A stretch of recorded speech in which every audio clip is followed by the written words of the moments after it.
What's up, guys?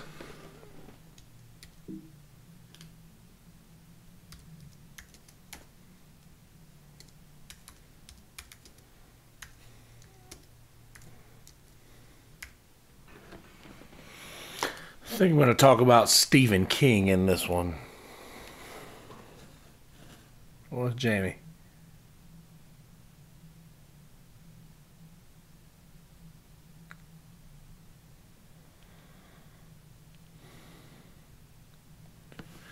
Yes, we want to use that, but we want to use this. Brother Jamie.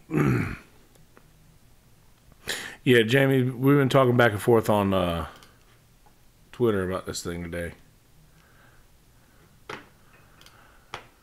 And I'll be able to look at what's going on here in a minute. I haven't got YouTube open up yet. Would you guys see that if you're watching? Yes, output, input, or built-in output. Yep.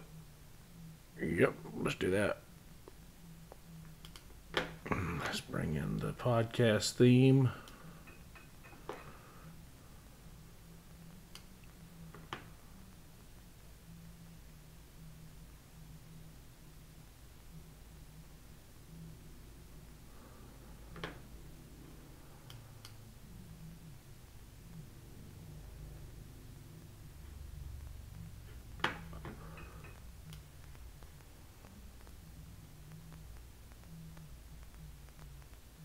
Give myself ample time in the intro. I've been shortening up those intros lately. I think that's going a little bit better. I usually only use about 2.5 minutes, if that. Ready to hit record on that. Got socks on my teeth. Got that cotton mouth. Getting rid of this phone. I've been messing with my phone so much lately. I think my hand's like hurting because of literally messing with my phone. What do I need to do now? Okay. Go to America Online. No. Stone Philosopher Live. Is Jamie live right now?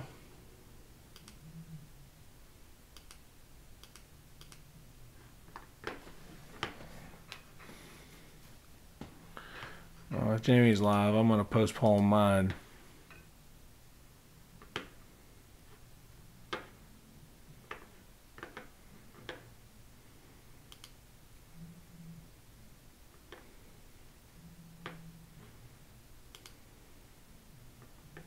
Okay, yeah, he's not.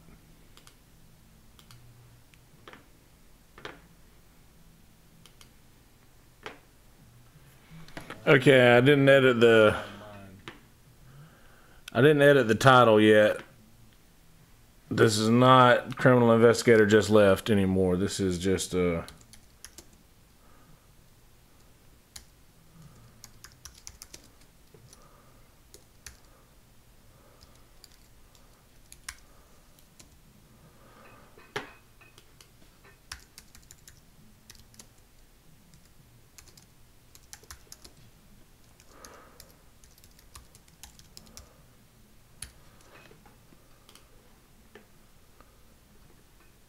okay, now, also, I should probably do this, huh?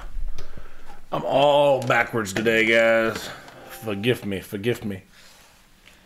Okay, now I can hear myself like I usually do. Gosh, I got socks on my teeth. I got the cotton mouth. All right, now let me just get back to this so that I can see this. Perfect. Okay. Now, also, I should probably do this. Haha. Probably do this. Mute the damn channel. What's up, guys? How's it going?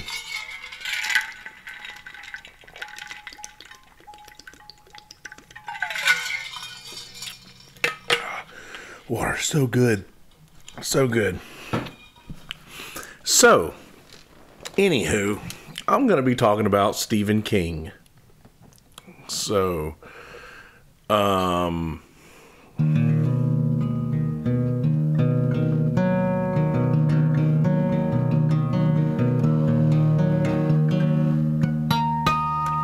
before I do that, I'm going to go ahead and copy this junk. And actually, you know what? I'm going to do this through mobile. I'm going to share the thing on Facebook real quick. So yeah, about Stephen King. I put this thing on Twitter a while ago, and I'm going to repeat all of this in just a little bit whenever I start recording. But I am pretty sure that when I was about 9 or 10 years old, I was at Iron Skillet truck stop in Florence. We had just left the racetrack in Timminsville, Florence Motor Speedway. And I'll be talking a lot about Florence Motor Speedway this coming Tuesday because Brandon Elvis is going to be coming to talk about racing. And anyway, we had just left that place, just left the racetrack, and we had stopped at this truck stop to get food at like definitely middle of the night. And probably, I say middle of the night, probably definitely after midnight. We stopped, and I just remember I just got in a computer, and wow, my teeth just hurt really bad from just sipping that cold water. Anyway, burping up Japanese. Yeah, I'm just gonna share that. Okay, there we go. Okay, so we go ahead and actually do this too. Mute that. Record there. Okay, so this story is about Stephen King, and I'm pretty sure that I met Stephen King when I was a kid. So anyway, I just said all this in the YouTube video, and I'm sorry for YouTubers that has to hear this part twice. But I was probably 9 or 10 years old, and we had just left. Me and my mom and stepdad and stepbrother and my stepdad's brother and like what's that, a step uncle. So anyway, all of us had just stopped at this little truck stop on the way back from the racetrack in Florence, and it was called the Iron Skillet off of I-95. And this was right after I'd gotten my first computer, and I was one of the people who would just figure something out, pretty quick. And I was a quick learner as a kid, and I kind of thought I knew a lot about computers because I had just gotten one, and I'd done a lot of I don't know, I was a know-it-all kid. But I actually kind of did know a little bit of what I was talking about. So when I started talking to this guy who I saw who had a compact laptop, he was sitting at a booth, and we were sitting at a table. He was sitting at literally from what I remember, we were sitting at a vertical table, and he was a horizontal table. I always mix up those two. Obviously, the table was fucking horizontal, not vertical. What am I trying to say? The table was going across like this, and there were booths next to us. I'm sorry, I don't know how to convey what I'm trying to say. Socks on my teeth, got a cotton mouth. So this dude was sitting at a couple tables away from us or a booth where they used to have dial-up. They used to have the where you could plug in a cord and they would have dial-up internet at truck stops back in the day. And I started talking to this dude about computers. I just got a computer. And he's like, oh, really? What kind of computer did you get? And I was like, a Hewlett Packard. And he was like, I made this weird face. And so I started talking to him more about computers and asking him why Compact was better. And he was just explaining stuff. Well, I can look. Hewlett Packards are very slow. Like the way that they can't process things as fast. He said, right here, I can watch video feed of my house. And I'm thinking in the mid-90s, not many people had laptop computers or cameras on their houses. I'm pretty sure that wasn't a real big deal back in the 90s. But anyway, this guy had that. And I was just remember thinking, holy shit, this is pretty crazy. And I was like, why do you have cameras on your house? And he was like, for burglars. And if anybody ever breaks into my house, there'll be two giant, I can't remember if he said Doberman Pinschers or Rottweilers or German Shepherds. It was some kind of big mean dog. So anyway, yeah, I don't remember I don't remember like exactly what it was, what kind of dog it was, but nonetheless, it was definitely something creepy. And I remember talking to this guy, and I remember after that, like my mom or somebody coming over to me and like kind of like coaxing me back over to the table, because I was always very hard-headed as a kid and still am. And I would talk to anybody, and I never really like met a stranger. You know, I was one of those kids that would talk to anybody. And as I look back and I think about this, I just see Stephen King in my head. Like I see it, the guy that I remember seeing was 100% like looked like Stephen King to me in my memory. And I look back a few years later, and this has been a couple years ago now, and found out that Stephen King was writing at about the time that I would have seen him. He was in the middle of writing The Green Mile. And I do know that in The Green Mile, there's a lot of really country talking people. There's a lot of Southern folk. And in The Green Mile, there's just people who sound like absolute hillbillies and rednecks. And what's funny is I wonder if he was literally down in this part of the country to just get around common folk, common country folk, to see what they talk like and see their dialect and see how they spoke, to sort of alter how he wrote to be more authentic. Trying to mix authenticity and authentic, sorry. But yeah, I wonder if that's a possibility. And I tweeted this thing out today, and Brother Jamie got on it, and I pretty much gave the description on one of Jamie's comments, and I fucked that up. That's my fault. Sorry, Jamie. I didn't mean to bombard your comment with a shitload of sub comments, but I'm new to tweeting, so just forgive me. I'm kind of new to this game. I've only recently started tweeting something every day, where I'm just like at least trying to get something out every single day. And I also had another thought earlier today that I'm going to get to in a second that sort of relates to relates back, and I don't want to beat a dead horse, but it sort of relates back to the swatting situation a little bit, and something that I want to address that people have said to me. And not any new information or anything, just new things that I've thought about it. But anyway, I really want to know. I'm really trying to get this thing retweeted enough to get the Stephen King, just to find out if that really was him back then, because I just want to know, because I mean, Stephen King, like, I mean, I was very into Stephen King when I was a kid, and it was very shortly after that, because I was convinced that I met him, and I was just like, I was obsessed with everything he had done. And that was right after It had come out, and it was like scariest movie of all time for me. And I don't know, I was just kind of, I don't know, I was obsessed with it at that point.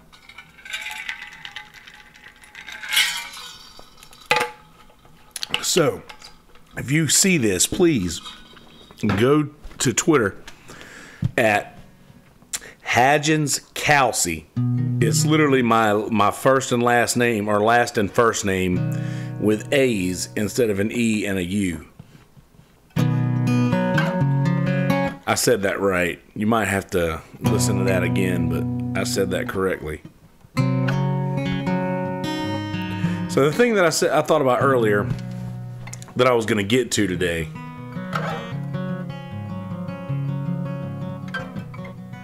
is, people have been saying like, oh, well, I guess that's the price of being famous. Like, this is and they're like, I'm like, that's not happening. What's up, Divan? How's it going? It's like, I guess that's the price of being famous, or wanting to be famous. And I was like, well, that's not really accurate way to put it, because one, I'm not famous, nor will I be anytime soon. But I thought about that. Because everybody in a small town is famous. Everybody in a small town is famous for something. And I came from a small town. And I think about being in a small town where you walk into every store and everybody knows you, and you get stopped. And I thought about this when I was going. I went to Miyabi Jr. to pick up some food today, and I was walking into the store, and I was like, I wonder, just because I frequent this place a lot, I wonder what are the odds that somebody in the store will recognize me. And then I thought about that, because I was like, and that would be the truth without any sort of recognition or fame. Thank you for hanging out, Diamond. I appreciate it. I wonder if the same thing is true for small town people, because everybody is famous. Like nobody in a small town can walk into a store and not have somebody recognize them, you know, if they're from that town. Oh no, yeah, Mike, sorry. When I first posted the video, it still had the same title as it did the last day, or the last day. Goodness, listen to my stoned ass talk. On the last time I went live, so I didn't change the title yet. I should have done that before I got started. But I will say this.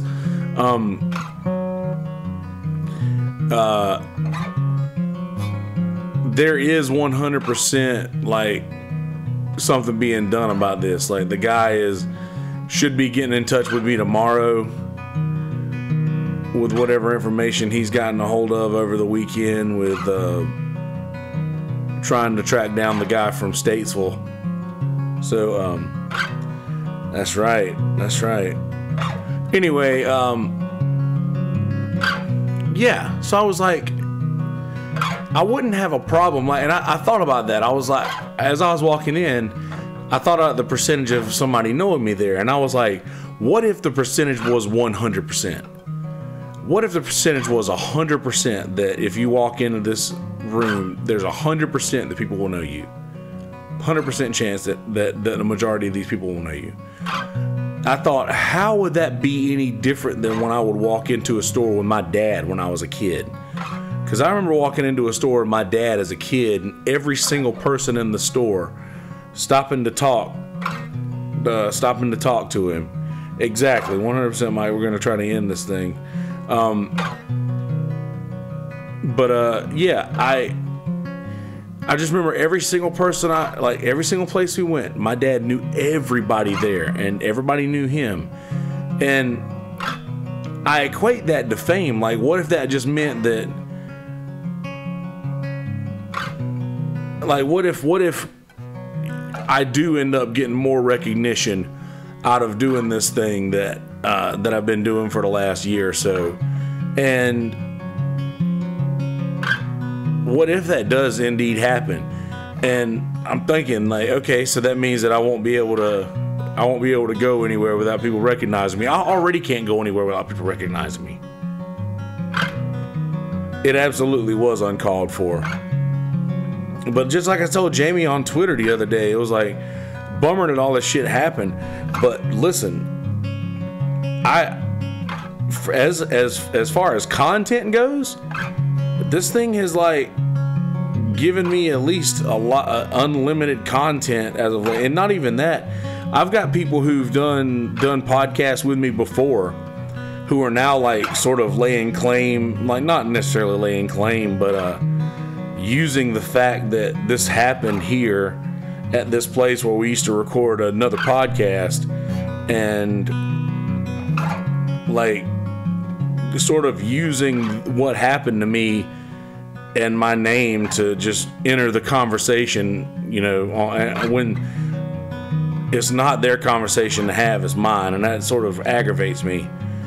But what can I do? Nothing I can do, right? It's public information. It's happening. I'm putting this out there. So I guess I should be okay with whatever happens from here, right? Just because I'm putting myself out there. I saw somebody at the dump earlier that knows me from playing music. See, I went to the dump today to drop off my cardboard and plastics and a couple of bags of garbage. And somebody sees me, hey man, you playing tonight? I'm like, no, I'm gonna do podcasts. Hopefully I won't get swatted. Swatted? Yeah, blah, blah, blah. Tell the story, and I can't even go to the dump without seeing somebody that I know. So if this thing adds to whatever clout I have online, or reach, if you will, then is that really any different than my life right now? Like, I already can't go anywhere without anybody knowing me. Without somebody knowing me, rather.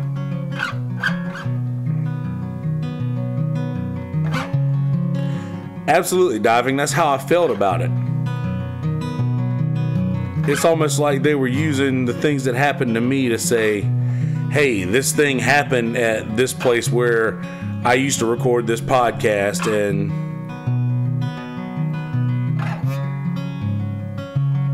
but really, is it though? Is it them using it as a benefit, or are they just trying to tell the story? I may just be looking at this from a different perspective, but that's sort of how it felt off first glance.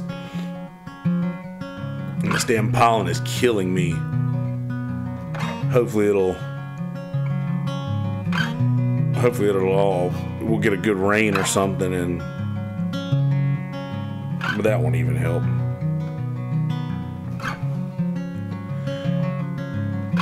But yeah, there's one person, they won't listen to this. I know they'll never listen to this. But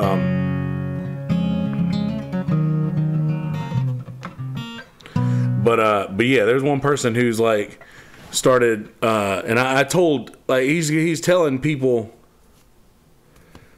and I don't mind that, I don't mind that diving, because I'm literally putting myself out here, you know, all willy nilly. So whatever happens, and I'm at fault for it. You know, I can't blame anybody but myself for however the shit turns out. But yeah, it's actually a friend of mine, and he very well could just be like just trying to share the story. But to me, it just seems like he wants to be part of the conversation as well. Like it's more like, I can't believe this shit happened is part of the thing, but it's also, if I were there, you know, then it could have gone this way. If I were there, I would have blah blah blah, you know, whatever.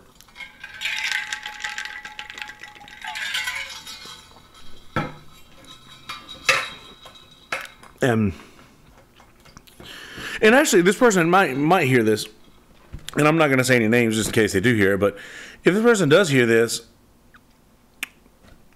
we've had every opportunity to communicate and continue and further a pretty good podcast over the last couple of years, and have not utilized said time wisely, and have not done that, you know, and have not been proactive about, you know, recording content. And now that I have gotten this newfound viewership, i.e. you guys, and thanks to brother Jamie. By the way, me and Jamie are going to try to get together before he goes to Boston, and I don't know when we're going to do that, but I knew he had Easter pictures going on today and whatnot, so we're going to get Jamie, try to get him in the studio, and I'll try to do an episode with him off of his channel as well. But either way, that's going to be coming up, whether it's before or after he gets back, or before he leaves or after he gets back from Mass. I said Boston, didn't I? I meant Mass. But anyway, yeah. Now that I've gotten this little bit of clout through you guys and through Jamie and through the swatting, then now it's like us and we got swatted, and like, no, we didn't. I did, and you could have been part of this, but you weren't, because you've had your opportunity. Love Jamie to death. Jamie's very good people. But yeah, like that's how the text went, is that we got swatted, and this person was nowhere near it, and it seems like he's literally just fishing for sympathy, and I know this person's going through shit or whatever, but it doesn't really matter. It's the fact that, like, you're saying we got swatted and you didn't get shit. Nothing happened to you involving this. Just because this is the place where we used to record the podcast that you were a member of until, you stopped showing up.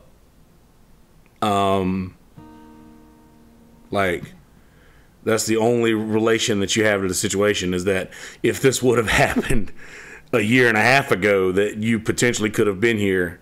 But I don't know. I don't know. I just getting absolutely riding the wave, diving, 100%. And don't get me wrong. I still love this person. This person is a very, very good friend of mine, a brother of mine, and I love this person to death. But have seen something in this person that I can't unsee. And this I'm also like more confirmed in this. It's more confirmed in this situation and how this situation is turning out too. But honestly, too, I don't know if any of you guys, a lot of you folks I know that I follow on Twitter that'll listen to this video that have a lot more followers and a lot more reach than I do. I'm also trying to find out in Statesville, North Carolina, who it was that got swatted. So if any of you guys have seen anything on social media around the Statesville area or know how to find out, if anything, like, know how to, I'm not that savvy on like Twitter and things like that. Like I'm really good at like the kind of stuff you see on screen right now as far as like recording and things like that, but I'm not too good at like searching information out on like social media and shit. So if anybody could find out if anybody posted anything about getting swatted in the Statesville, North Carolina area, I'd really like to communicate with them. Unless it's some case to where the cops would rather do that and me not get involved, in which that case I understand and do not want to be and don't want to also dive in. Appreciate that. You can go at Hadgins Kelsey Hadgins _KALSEY or at MI Stuff Podcast 1. If you go at Kelsey Hudgens, at my name, that Twitter account, I started way back in the day, and I didn't even know I had it until I saw Jamie had added that account the other day, and not ADDET, but at, like, he added the like tagged me in a post, and I didn't realize that I even had that account. So I'm keeping that account open for like 4 more days. And I'm going to deactivate it. But anyway, yeah. I don't know what in the hell.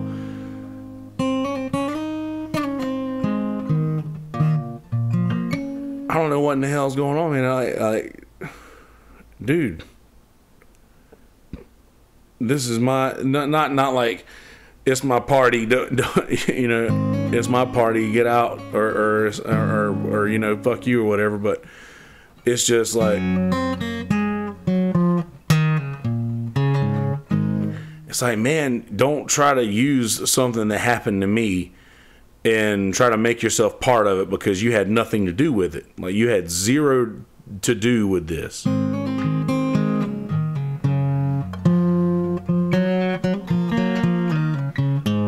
Matter of fact, he doesn't want to have anything to do with anything at all unless there's going to be a lot of people watching it. You can do some digging and find out there.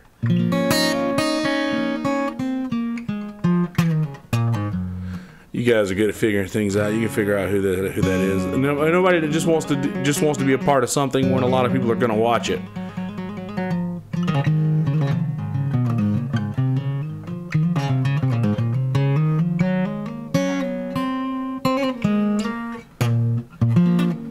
And then just hijack a conversation when they're invited to it. Anybody else getting close? Anybody getting warmer?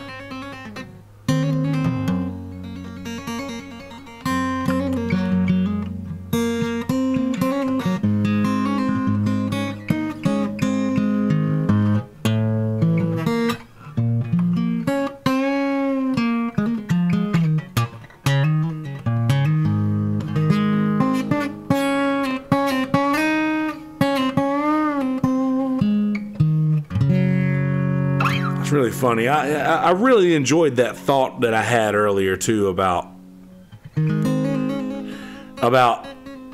people being from a small town are already famous. So I was thinking about if everybody in this room knew me, like if everybody in this room knew who I was and recognized me, then would that be any different than going into just a normal place back home where even now if I go back home everybody's going to recognize me just because I have been blasting my face all over the internet for the last year, more than a year, and sharing the shit out of it on Facebook. So, and by the way, I feel like I'm right in the right lane. I feel like I'm driving in the correct lane right now. Like I'm right where I should be as far as like the amount of time that I've been doing this and the amount of following that I have, and I'm really stoked about having all of you guys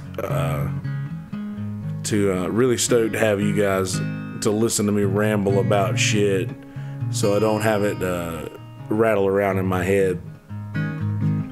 There's also gonna be some and I'm not quite done yet. We're gonna go for another few minutes, but I will say that there's gonna be some really cool episodes coming up in the future. There's gonna be some relationship episode by two of very good friends of mine, Jeff and Savannah.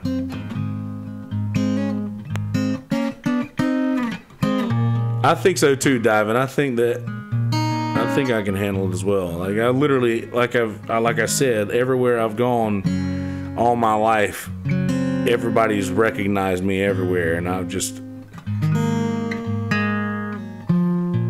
used to that. But anyway, shit, what was I just saying though? I really like that. Oh, that's nice.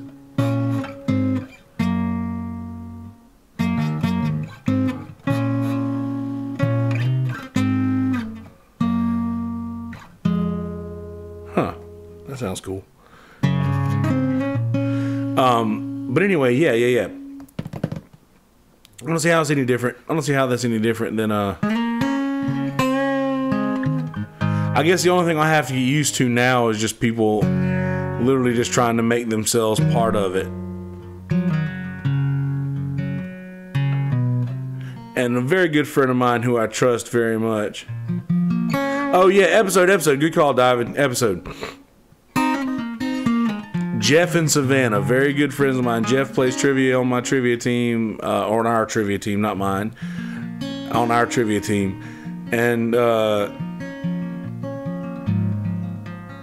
I say that a lot too. If I ever say like my trivia, I don't mean that it's like mine, that I own it or that I assemble it or not or whatever, but just that I'm a part of it, as that I say my team in reference to Alabama or the Braves, or you know what I mean. Take it as that. But anyway, Jeff and Savannah will be coming to do a talk on relationships and how to keep a successful one, which they are very good at. And Connor Mills is also going to be coming in soon. Connor has been on the podcast before, brother Daniel Simon and Simons, sorry. And Johnny Richardson, they did an episode on the Myrtle Beach Live Hang. But Connor's going to be coming back on to talk. Obviously, me and Jamie are going to be trying to get together before he goes out of town. And I'm sure talk a little bit more about this, the swatting situation.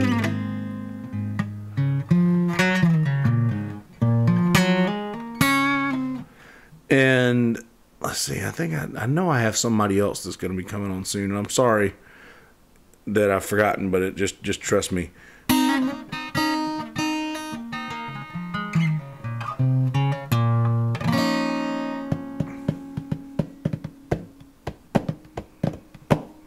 This is what I do when I'm by myself. I just literally...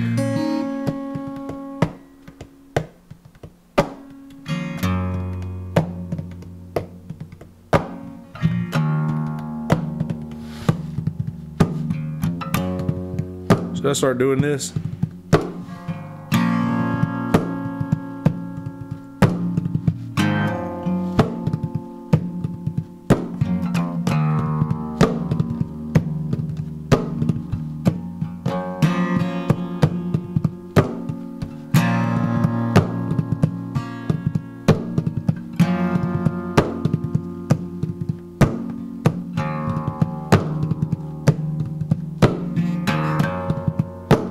kind of like the way it sounds.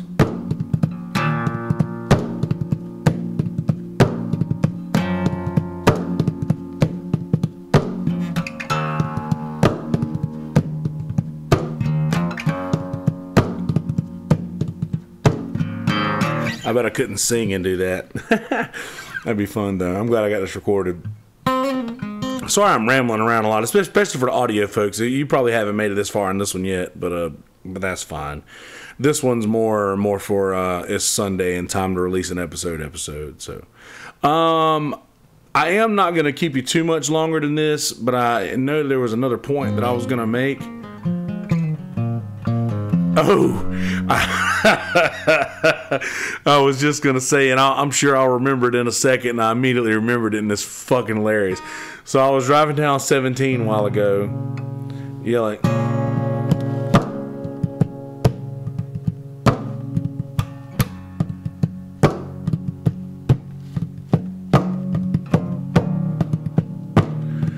So I was on 17 earlier in Myrtle Beach on the way to get some food after I left the dump, and there's a Legends in Concert billboard. For those of you who don't know, Myrtle Beach has a very popular show called Legends in Concert that could be elsewhere too.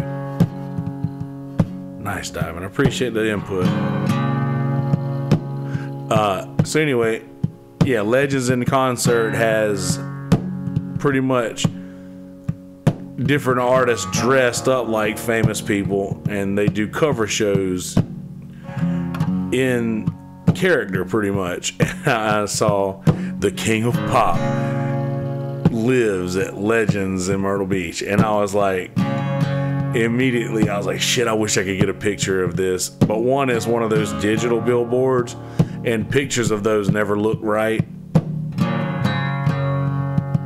And anyway, I was just like, okay, so Myrtle Beach obviously hasn't seen Finding Neverland yet. And the more I think about it, he did a lot of really creepy shit. But are these guys telling the truth? I don't know. But damn, they're convincing.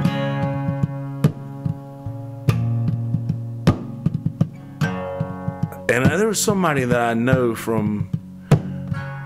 not know personally, but somebody I recognized from Joe Rogan's podcast said that, or somebody on Joe Rogan's podcast said that they met with these guys and like are 100% convinced that something happened to them and that Michael Jackson did it.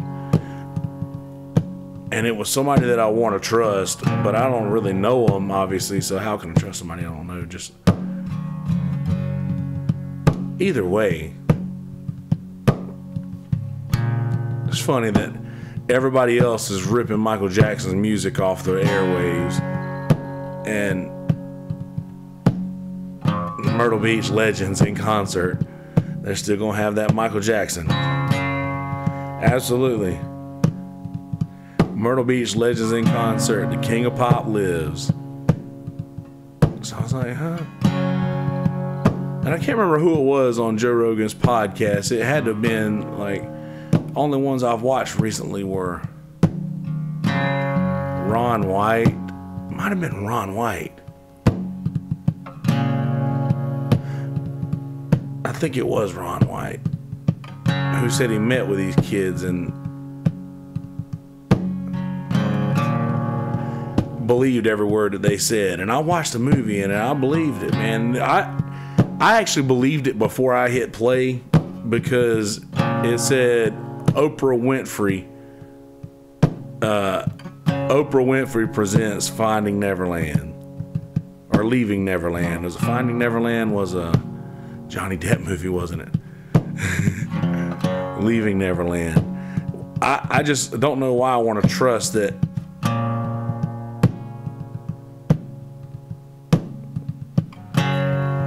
Absolutely, everybody wants a piece of his music. I just don't know how I feel about it. And another thing, too.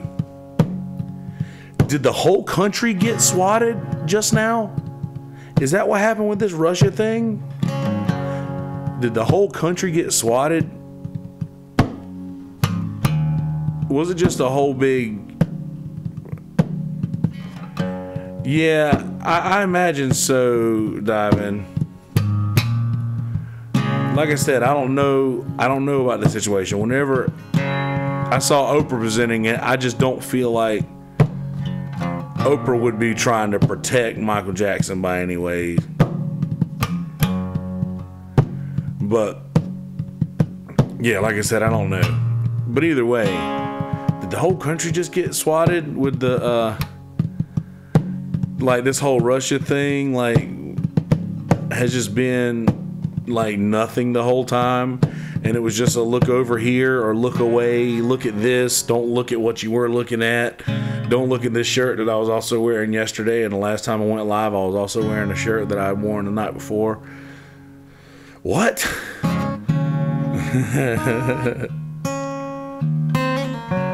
Y'all, I didn't do shit today. I woke up, and usually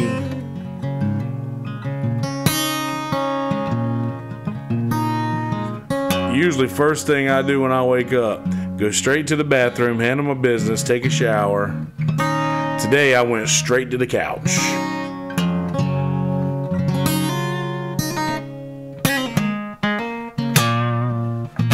I was like, surely there has to be something new on Netflix that I haven't seen yet. And Shirley, don't call me Shirley. Surely there's something I haven't been seen on Netflix yet. And I go down like literally 2 clicks. The OA Part 2 came out, and I guess that was. I'm a big TV show person. I love TV shows. The OA was a really good show that I watched on Netflix a couple years ago, and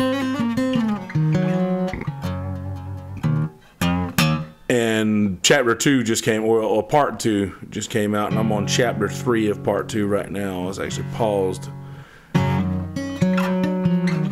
I'll be going back and watching that whenever I'm done with this. I'll probably be done with that. I don't know. These are hour episodes, so it might take me tonight and tomorrow to finish this. I might skip trivia and watch this tomorrow. It depends on how I feel.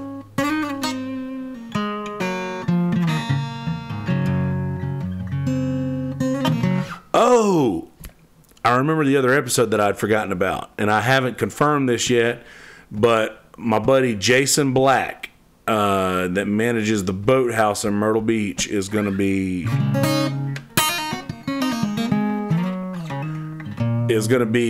coming on the podcast soon to talk about the summer concert series they got going on at the boathouse. They have a lot of this place where I live has this really awesome free summer concert series where they bring in pretty popular bands like bands that were popular in the 90s, and it is free, 100% free, and they do this every Sunday throughout the summer. There's a different band, and there's also awesome shit like Afro Man comes every year. Pepper usually comes every year, like a lot of like reggae bands. They have this thing called Jerry Fest, and I'm a huge Deadhead, and they do this thing called Jerry Fest where they just have Grateful Dead music all day, where several different bands show up and do that. It's pretty awesome. But Jason's gonna come and talk about that. I got excited when I remembered who it was.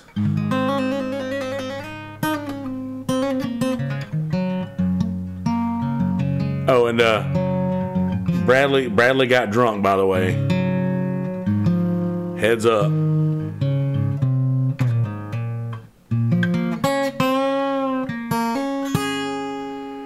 Footage from the concert. Which concert?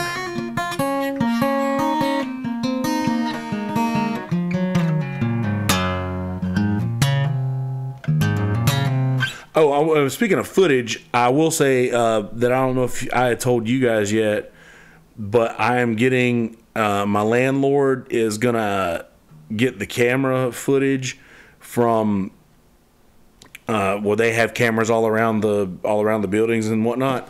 So I'm going to get the camera footage of the SWAT team like spreading out and all around. Oh yeah, the Jerry Fest, You know what's funny is I'm a huge Deadhead, and I've never been to a Jerry Fest, Dive, and I've never been to one. And it's because I'm so weird around crowds that, like, even if it's stuff that I enjoy, I'm just so strange around crowds that I can't deal with being around a huge group of people. But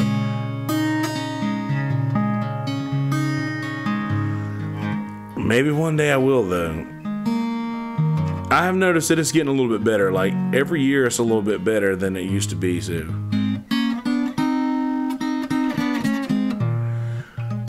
But going back to the footage that my landlord's gonna get for me, if she allows me to do so, I will be releasing that footage so that you guys can see the amount of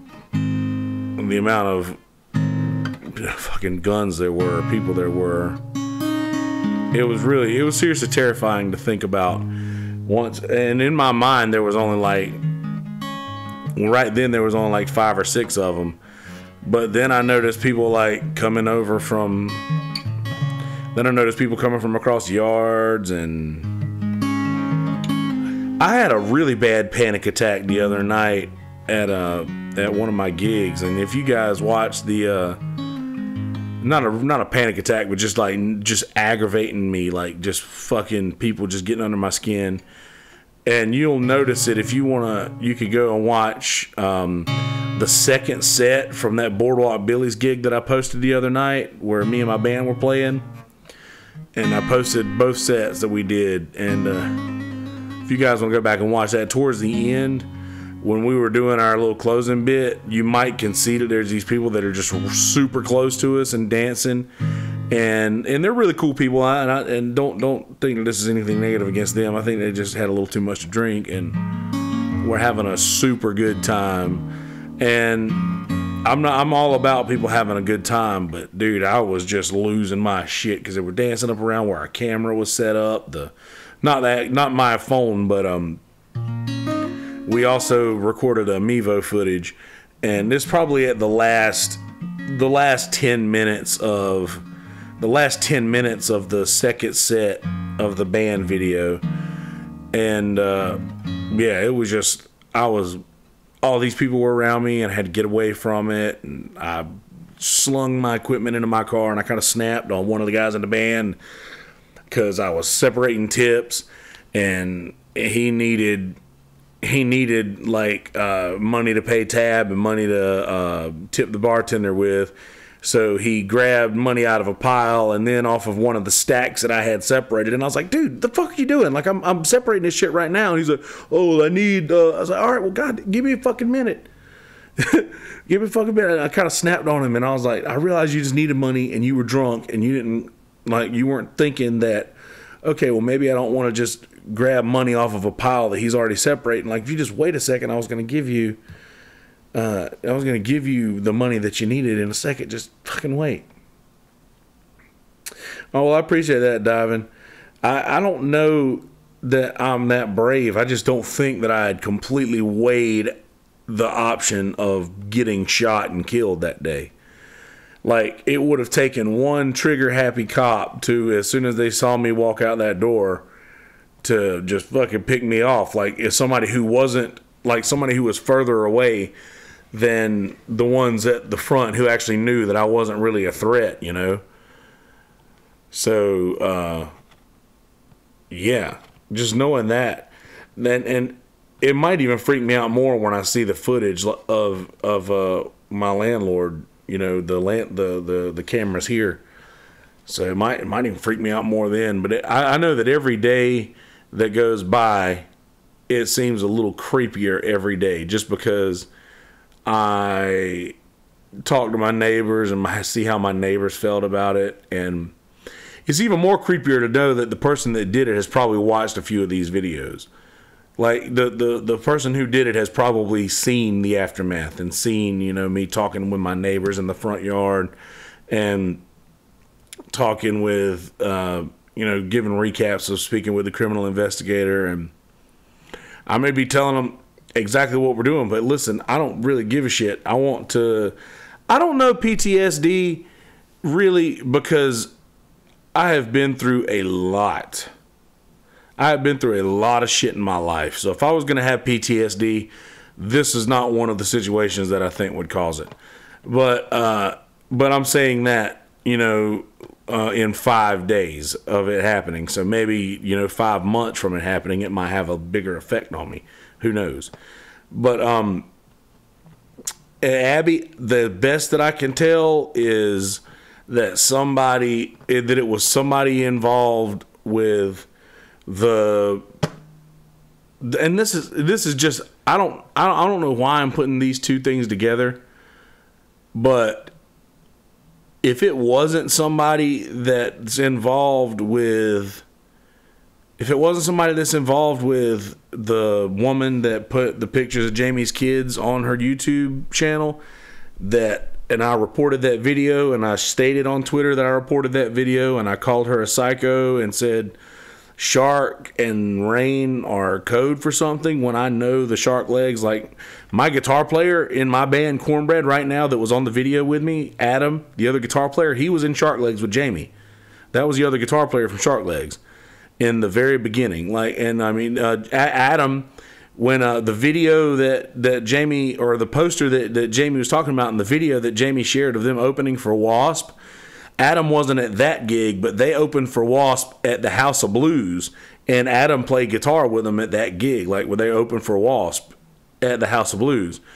And so like my guitar player in my band was in Shark Legs. So I know the Shark Legs is not code for something. I was like, what a psycho. So that's the only thing that I can think of that I've said negatively about somebody. And I would imagine that I would have had to done something negative to somebody to warrant such a response. So, fuck, what else can it be, right? I really can't think of anything else. And I will say this, criminal investigator has her name and knows everything about that situation. And I told... Sorry, burping up Japanese. I told Jamie as well. I was like, dude, I gave him the entire situation. I gave him the rundown. I told him what was going on with you and your kids on the YouTube channel, and he was like, yeah, fuck, who does that? Who puts somebody's kids on their channel? And I realized that this woman was just trying to get a rise, and we're all doing it.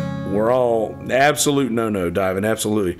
But we're all doing it, getting us to talk about her. Man, you're making us talk about her, making us talk about you. And whoever this is that swatted me, you're making me talk about you. You're making me give you power in knowing that I'm talking about you and giving you the time of day and content space. But the truth is, whoever you are that tried to swat me, and if you ever hear this, I really hope you do. Whoever it is, whatever you were trying to accomplish by this, whatever, if you were trying to freak me out or scare me, the exact opposite has happened. And I'm gaining more recognition through my YouTube channel, which is what I wanted. So whoever you are, you have given me exactly what I wanted and was hoping for. So thank you for that. 2, fuck you for what you put my neighbors through and my guests through. And that's what really bothers me more than anything else, is just whenever I see the video, and I laugh my ass off every time I hear him say it. The right diving, I've had a lot of people tell me that. Best hope that they don't find them first. My guest, just seeing his face when they walked in here and said, don't shoot me, throws his hands up and says, don't shoot me. I just seeing him say that, I'm like, man, he's got kids and a family. If this were, something different and my neighbor didn't come outside and explain to these guys who I was and, talk them down before they got into my door, instead of a knock on my door, it could have just been them busting in, seeing us sitting here at a computer and asking us to get on the fucking ground. And, it could have ended up like that. So thankfully my neighbor's mom was, stepped outside and told them that, what was going on, that I was recording a podcast. And the guy was like, can you see it on TV? She says, I don't think on TV, but you can see it on, or you can listen to it on radio. And She didn't. I don't think she knew about YouTube. I think she thought that I was just broadcasting on the radio, because I do go to the local radio station here. You guys have seen me do episodes with Scott Mann from Wave 104.1 at the Wave 104.1 studios, and I'll stay up there and hang out with him and get on the radio and sit on the radio with him for a couple hours every now and again. And yeah, so I have done that before. So she associates it with that, 'cause she listens to that classic rock station. So I understand why she didn't know that. But once the guy figured out, like, learned that I was doing YouTube, he knew exactly what was going on. And I also heard too, I don't know if I told you guys this, apparently this thing happens in Myrtle Beach like a couple times a month, where they'll have somebody different get swatted in Myrtle Beach a couple times a month. And I did hear that there was a television station that was set up at the bank right here around the corner from my house, that where they were, I don't know if they got footage of anything going on. I'm sure that they do, but I don't know if there will be a story about it. But if there is, I would absolutely love to talk to them about what fucking happened on this side of the table. Because Jesus, after I sat back down, and you can see it even in the episode, like the sports talk that I did, you can see it where I go to, we go right back in. As soon as we come back inside, no, straight back to business. For a second I was thinking, but then we started talking about college basketball again, and went right back into what we were talking about. And we did that for about another 10 minutes or so. And then after we finished up what I thought was the end of the episode, I was like, Jesus, that just happened. Like, I didn't even really react to anything that had just happened until I felt like we were done with the podcast and we had gotten our content out. So that was really strange.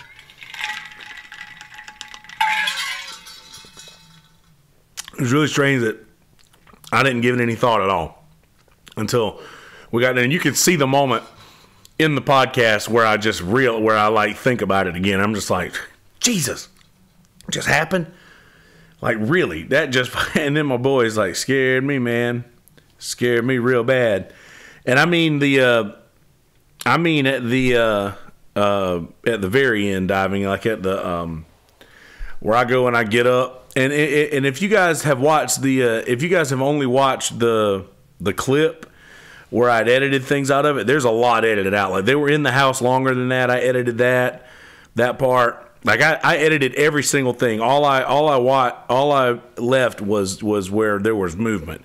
I left where you could see in the mirror where the cops came in the house, walked past, and then as soon as they got past, I edited out the 30 or 45 seconds that they were in the house, and then came back through. So I cut that video. That whole clip that you guys see that is only like 4 minutes or 3 minutes or however long it is, was actually about 6 or 7 minutes.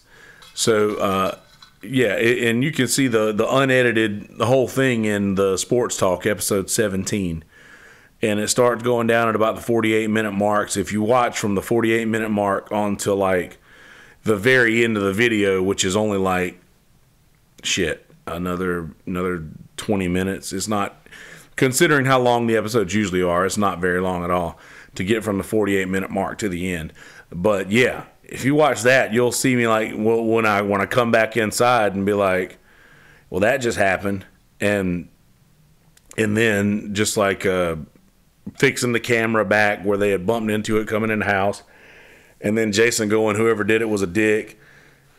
And that's right, whoever did it was a dick. But I didn't realize that he was as freaked out about it.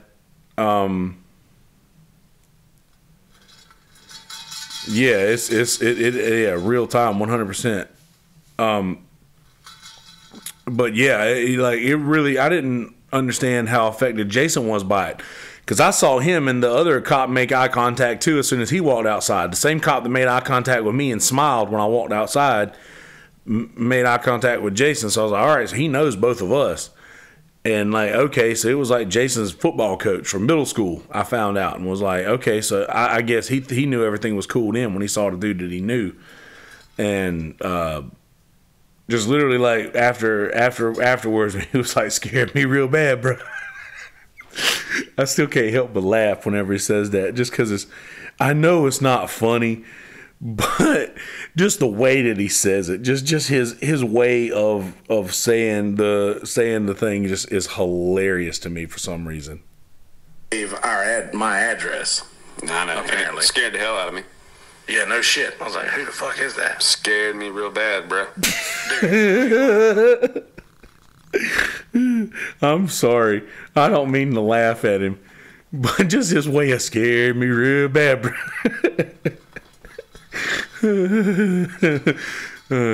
But yeah, I don't know. That was pretty funny. Yeah. But yeah, that's why I was freaked out, and I guess I didn't have anything to. I knew I had. All right, so I know I have this weird thing to where if I know that I haven't done anything wrong, I know I don't have anything to worry about. So if I know, like for instance, I get pulled over. Most people are like, oh shit, fuck, we getting pulled over, and I'm not. Just calm the fuck down. We haven't done anything wrong. What we're speeding or didn't use a turn signal or accidentally didn't stop at a stop sign. Like whatever we've done wrong is not bad enough for them to hurt us. So, and I carry that with me everywhere I go. Like I've not done anything wrong. I have nothing to worry about. So I go to step outside. I see one cop. Look over here. See another cop holding a gun down. Aimed at the ground. And I look up, and I'm like a little confused, and they're like, everything after that was like a blur with what they said because 3 or 4 of them spoke at about the same time. One of them was like, we just got a phone call that actually they didn't say anything about that till I got outside. I'm pretty sure that they just maybe like 3 or 4 of them was asking me to step outside at the same time. So I step outside. Okay, they need me. They want to grab me by the arm and like kind of pull me outside. And not grab me, but just sort of literally put his hand on my arm and led me outside. And was like, they explained to me about the phone call and everything. And that, I just, in my mind, I was like, okay, something's wrong. These guys wouldn't be here if something wasn't wrong. They need my help. And yeah, so like I initially the first thought that I had, to be perfectly honest with you, there was somebody who I did an episode a couple weeks ago, and one of my friends felt like they should have been included in this episode, and they sent me a couple of nasty messages about about the episode that I had, about that they felt like they should have been included. And my first thought was, shit, this dude really beating on my door right now to try to be part of this episode. And that was my first thought. But when I walked out and I saw cops, I was like, oh shit, this is not the same. This is not what I thought it was at all. So I go to the door thinking I'm going to see a face that I recognize. Instead, it was just cops. And I realized, okay, well, I've done nothing wrong. Like I've done nothing wrong, and I have proof that I've done nothing wrong because I record my fucking life pretty much. And yeah, so I've done nothing wrong. So I go outside with that thought, and I'm pretty sure that they saw that I was not worried at all because I've done nothing wrong. And they tell me, okay, the call or whatever. And I kept saying 911 call in the first video. I didn't think about it, but they called the actual county instead of 911 because if they would have called 911, it would have just directed them to wherever they were located. So yeah, they didn't call 911. They called the county, and that's why I'm understanding they have a harder time tracking this, because I don't think that, like, it takes a lot of signed documents and a lot of hoops that they have to jump through to be able to gain information on, like, tapping a phone line or whatever, like figuring out how tracing phone calls basically. And anyway, yeah, once they tell me all that stuff, that they got the phone call and everything, I was like, what? And then they're like, yeah, they gave me your address. They said blah blah blah blah blah blah, my address, and they read my address to me, and I was like, yeah, that's my address, but yeah, I was like, there's nothing like that going on here. We're literally recording a podcast, and my guest Jason was outside at this time, like, confirming the fucking situation, and I was like, yeah, dude, I don't get I don't get it. I don't get it, Big Dan.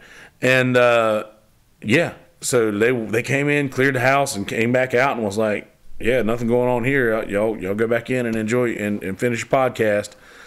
So, all right, guys, and then they started beating on my neighbor's door. I think they have to clear. They I don't know what the deal is, but they have to clear. And they beat on my neighbor's door for a hot minute.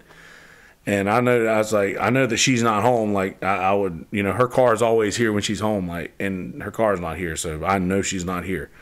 But yeah, they still beat on her door for a minute, and then me and Jason came back in and finished the episode for about 20 minutes or so, and then literally 20 minutes go by. And as I walk outside, my neighbors are standing over here in front of their door talking, and I go hang out with them for a second, and then Jason leaves, and by the time Jason is getting in his car, the last cop car that was parked across the street from my house was pulling out of the car wash heading away. So I mean, they still hung out for at least a half hour before, after we came back in and did. Before I walked back outside anyway. So, creepy shit going down. But like I said, whoever did it was trying to spook me or freak me out or do whatever it was. It hasn't worked yet. I'm not saying that it won't, but it hasn't worked yet. I will say this, it has fucking freaked out damn near everybody around me. And that's, that makes me fucking agitated. I do care about the people around me. I love everybody around me, and it really bothers me that this sort of thing happened to people who truly don't deserve it. And if that's the way you're trying to affect me, that was successful. But if you're trying to freak me out or make me feel a certain way about this, or maybe stop me from doing this, I don't know if you guys have noticed, but I've tried to go live every single day ever since, and I've even tagged where I've been, just to fucking say, eat a big old bag of dicks, whoever did this, because I'm not going away quietly. I'm not going to stop talking shit about people who do shitty things to people. I'm not going to stop talking shit or bringing light to situations that need light brought to them. I'm not going to fucking go quietly. I'm not that person. Fuck with the wrong guy, motherfucker, whoever you are.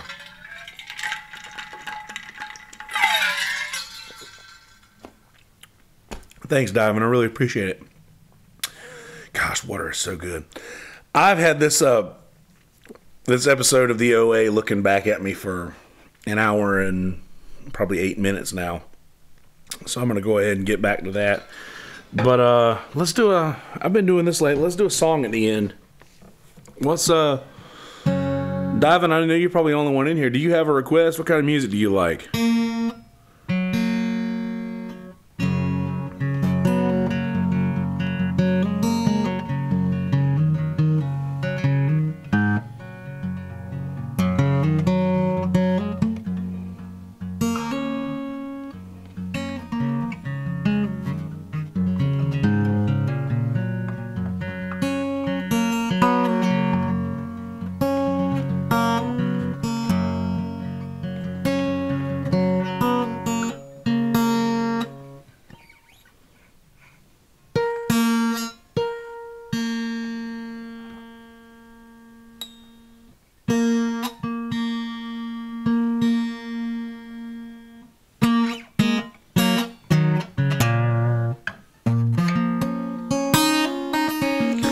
Something else, a side note before I play a song. The first song that we played at the Boardwalk Billy set was Loser. I'm a loser, baby, so why don't you kill me? I'm just poking fun at this point.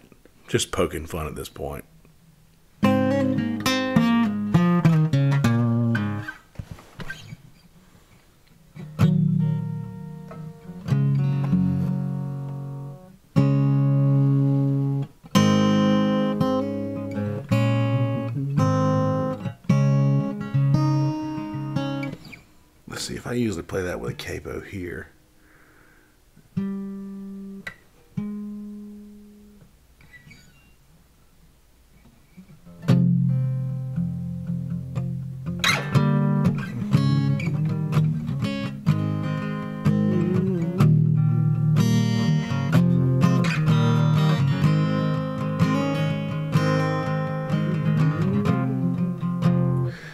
to try this.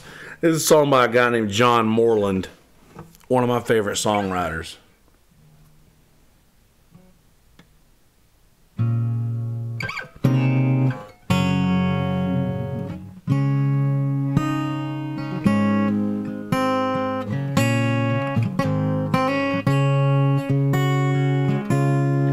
Well, I've been living with a curse. I've been combing through the pages of my youth, and there's a million soggy miles in there soaking through the soles of both my shoes. And I've been staying up all night, 'cause I don't give a damn to sleep anymore. Oh, my eyelids are heavy, but my dreams, they don't seem like before. Apologize if I try to hold up the show. I always find the words, but they don't quite know where to go. You said give me a good reason, now give me 20 more. Don't ever give yourself away to settle someone else's scores. I got the guiltiest conscience, listening for a savior on a Saturday night. I'll keep my ear to the ground, girl, while you got Easter Sunday in your eyes. And I apologize if I seem a little overwhelmed. I'm thirsty, but the holy keep on pissing in my well. I had me a purpose and a song that was true, but I ain't ever had a lick of sense when it comes to you. Try to be patient, try to understand. I'm a child trying to do the work of a man. Both my pockets are empty and I don't own a thing, but I'd pick a diamond from the sky and put it in your ring.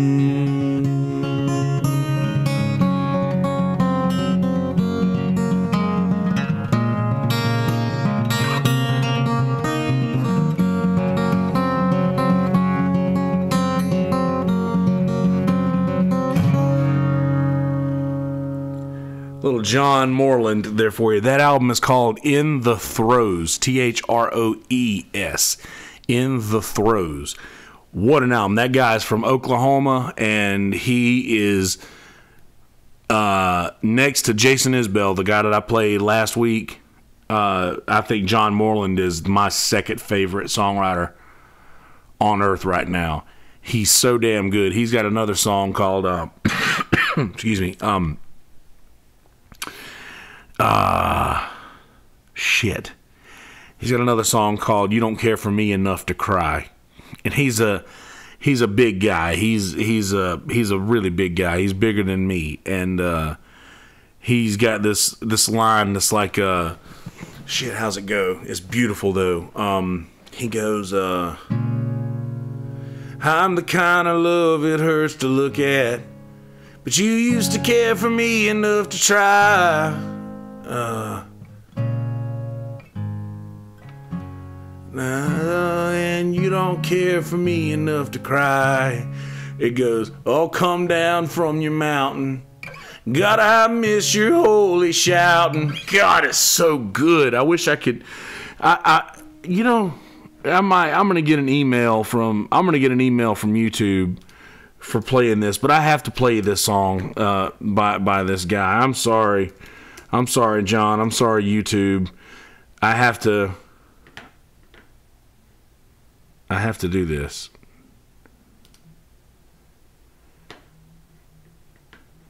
Sorry, YouTube.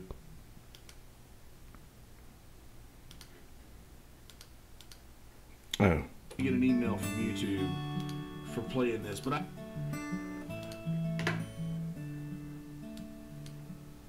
come down from your mountain. Oh, I miss your holy shouting. These days I can't make you make a sound. Wow. Take me to the times when we look up to the skies and climb up there and draw the thunder down. Now Now I'm forcing myself into what you've already been through. But darling, I can't help the way I feel. And you need something stronger, a drug to kill the hunger and ease the awful pain of living here. Well, I'm the kind of love it hurts to look at. And maybe we should take it as a sign. When I'm strung out on leaving, exalting all my demons, and you don't care for me enough to cry.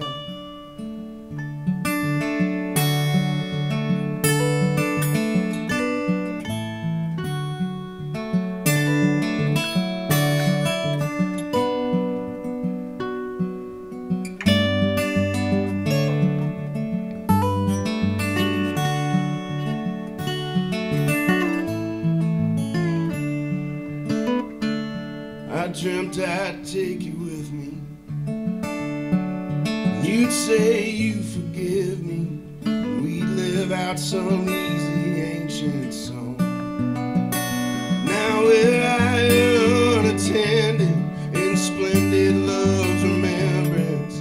You lost the mind to even do me wrong.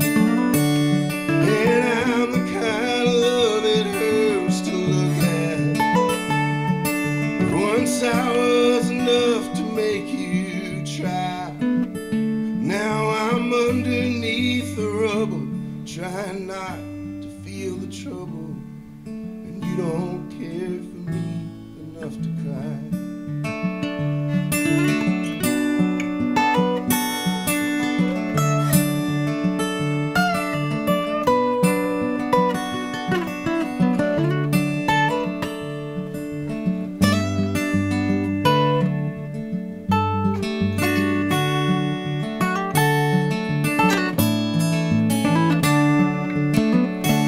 So here's the hope that I can change tomorrow.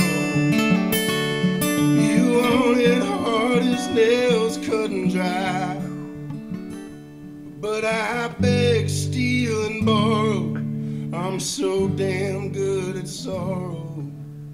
And you don't care for me enough to cry.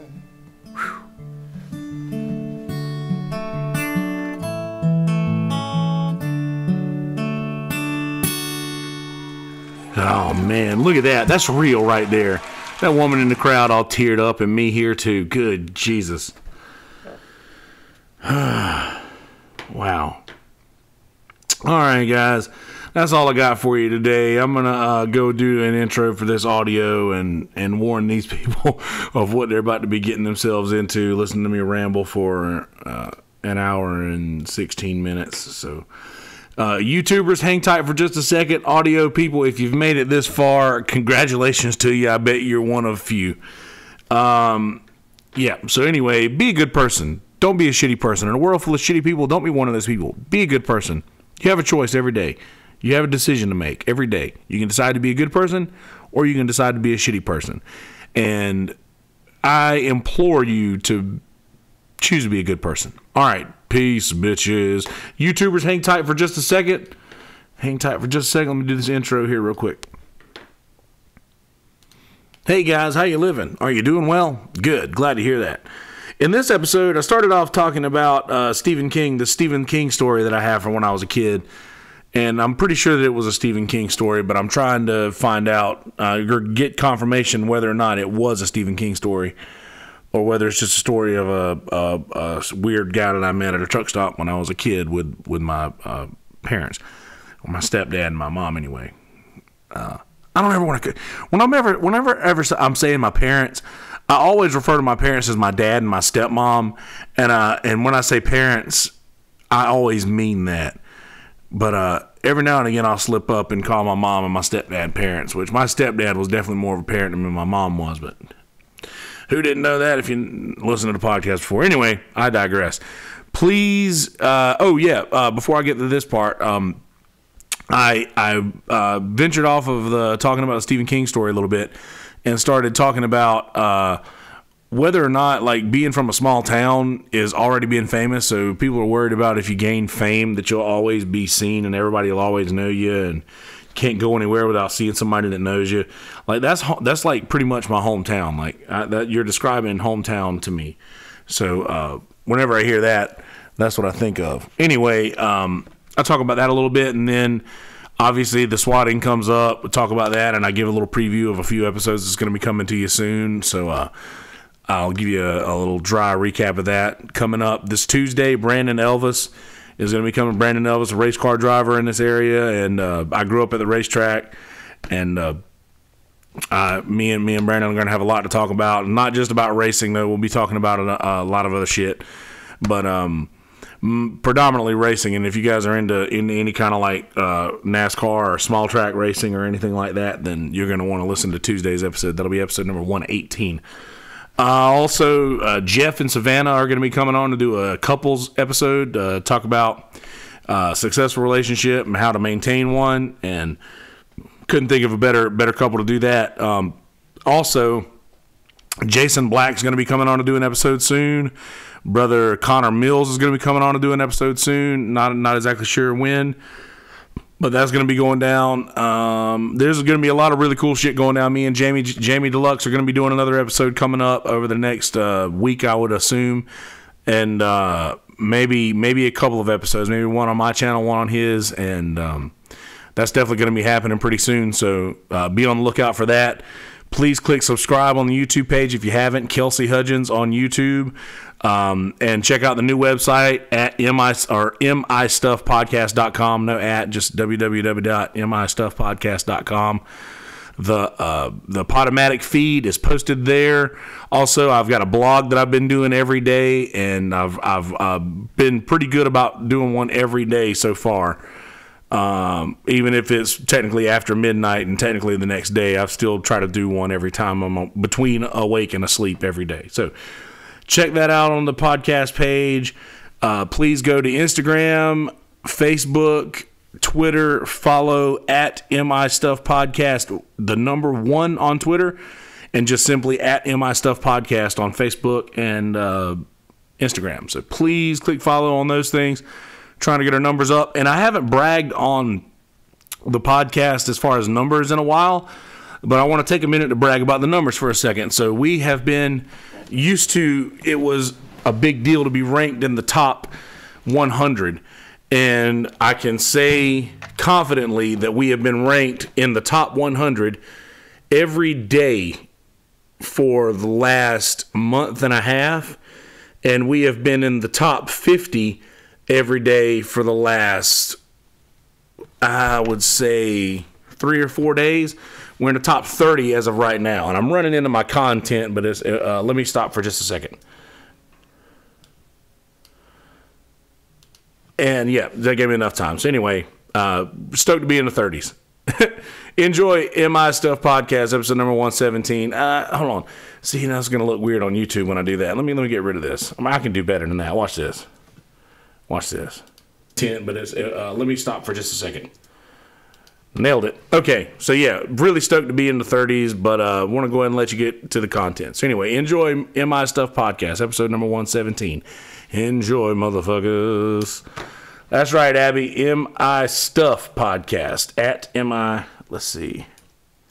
Actually, there you go. They're right at the bottom, right under the picture, right under my picture here.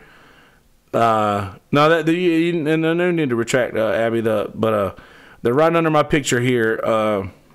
Both of the spellings to that, and I'll actually be dropping the GoFundMe and all the other stuff in the comments as well. But anyway, I'm gonna go ahead and get out of here, guys. I appreciate y'all hanging out with me. Thanks for watching. Thanks for the thumbs ups. Please go to my Twitter page and share out the Stephen King, retweet the Stephen King tweet. Try to get the tweet to Stephen King. I really want to find out if that was him. And once again, sorry, YouTube, for playing a John Moreland song. Sorry, John, for playing your song without your permission, but I fucking love it, and you are great. So please forgive me. Yeah, that's all I got. All right, guys, enjoy your day. In a world full of shitty people, don't be one of those people. Be a good person. Peace, bitches.